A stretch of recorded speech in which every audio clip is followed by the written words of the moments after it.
start. Yeah. Okay, so Iga, just talk us through the match today. A good start by you. How did you feel like it went? Are you finding some good form, do you think? I felt pretty good. It was a little bit tricky because playing at that hour can be tough, and I felt that I had a lot of energy at the beginning of the first set, then suddenly less energy, so I had to be pumped and enjoy every winning point and get the energy from that. So I think I did that pretty well, but it was tough, and she was also playing great. So yeah. Okay, we'll go to questions in the room. Matt? Hey, Iga, congratulations on making the fourth round again. Thank you. You haven't dropped a set, and it looks like you, I don't know, have gotten really comfortable. I know you're a little bit maybe concerned about how you would handle, being a slam champ going into the next slam, but it seems like you are just playing pretty freely. That's true. Well, I feel much better than last week. I think last week was kind of the toughest point for me when I was playing with a lot of expectations, and I learned my lesson. So right now I approach matches differently, and I kind of try to forget that I'm a Grand Slam champion. Just focus on being here and playing my game. Just before, can I have two more? You were obviously very comfortable on clay and did so well last year there in Paris, but how do you feel, particularly with the courts being fast here in Melbourne, how are you feeling on this surface?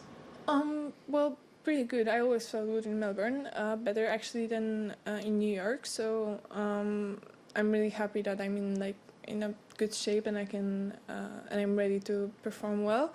Well, obviously clay is my favorite surface, but we don't have many clay tournaments in a season, so I have to be ready for hardcourt. And yeah, I mean, we play so many months on hardcourt that soon probably it's gonna also be my favorite surface.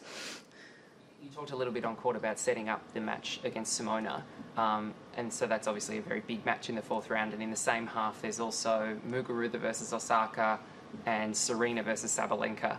There's a lot of excitement around those three matches. What do you think of, there's 5 of them are Grand Slam champions. It's an unbelievable section. What do you... Basically, I don't think a lot about that.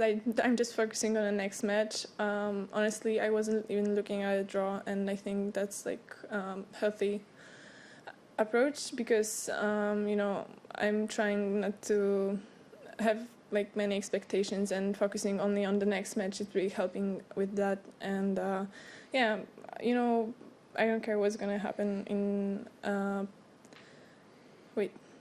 in quarterfinal or in semifinal. I'm just gonna play my best against Simona, and we're gonna see. I guess my question wasn't more about who do you think you might play beyond that. It's more just that all of these great players who are Grand Slam champions have kind of made it this far. So I guess what does it say more about the women's game? It's quite an exciting thing for fans. What do you think? I think it's excited for fans. It depends, we've had so many surprises that it's really nice that we have many solid players right now in the draw. But from my perspective, I'm just focusing on my game, and I'm really happy that they're playing solid, because it's nice to watch some good matches in the TV on my when I have spare time. But I'm just focusing, on my matches. Okay. Thank you. We'll go to online. Thank you. We'll have some online English questions. Our first one from The National. Reem, your question, please. Hi, Iga. Hi. Can you tell us about the cat that you drew on the camera lens? What that means? That was the first thing that came to my mind. I was thinking, what should I write before the match, but immediately I was like, okay, you're gonna have a chance to write something if you're gonna win, so focus on that first. And yeah, I mean, I just love cats, and that's I don't know, I'm watching cats on Instagram, and it's really relaxing for me. And what more can I say? Thank you. Our next question from the WTA, Courtney.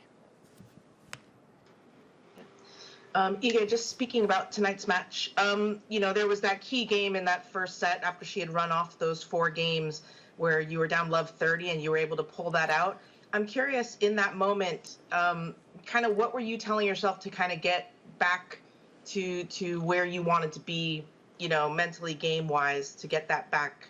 The only thing I was missing, I guess, was like energy, and I felt like I'm giving everything to my shots, and they aren't like as good as they should be. So I wanted, to kind of attack and go forward, but also to be more solid, because she's also that kind of player that can like wait for my mistakes. So I was aware of that, and I just wanted to be solid and use my energy more wisely, if that makes sense. And then, perfect sense. And then you mentioned that you're not used to playing late matches like this. I believe that one year in Toronto, you played late matches like with. It seems like a lifetime ago. Yeah, agreed. But how different is it for you to play a nighttime match? How much does it disrupt your rhythms, your preparation, all that sort of stuff? Basically, I really like it. So I'm really happy that I got the chance. But it's always, different to play a night session at 7 p.m. than at 10. So I feel that it's like a lot of stress for my body. But we have to get used to that. And I'm not, like a superstar, I guess, to request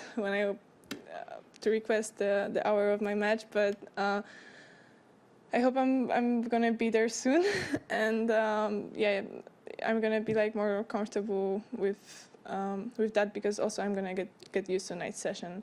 Last time I played night session was basically here. It was mixed doubles, and it's always different. When you play singles, it's more pressure, and also I really appreciate that there were a lot of people here in the audience, because they gave me a lot. Yeah, there were a lot of Polish fans out there. That's true. Yeah. That was really nice. And then just looking ahead specifically to the Halep match, she said, and she's been very open about it, you killed her in Paris. Like she knows how good you are. She wasn't surprised that you won Roland Garros after that. What do you need to do to prepare to go into this match against Simona, and how different do you think it will be? That it's on hard court, you've got your revenge, you got that score line. How different will this match be? That's a tough question. I wasn't thinking about that at all, so I'm gonna improvise a little bit. Well, I guess she's a great player, and still, even though I won the last match, I feel like I have nothing to lose, because she's just like a champion. So basically, I'm just gonna do my best and just work and do everything I can perfectly. And if I'm not expecting that I'm gonna win or something, because I'm playing against Simona, and I think the last match it was great, but I was feeling like perfectly in Paris, so it's gonna be hard to be in like the same shape again. So I'm not expecting that I'm gonna win easily. It's gonna be a tough match, and I just hope we're gonna play good, and longer maybe. Thank you. Our final English question from ESPN. Willie, thank you. Your question. Hi, this is more of a lighthearted question. Sunday is Valentine's Day, the holiday of love, of course. What is the role of love in the sport of tennis? It depends on like individual views. I guess love is important not only in tennis, but basically in life. But I feel like I didn't have any time in my life to focus on that. So yeah, forever alone. Sorry if that's not like the perfect answer. That's okay. Thank you. We will move on to national language.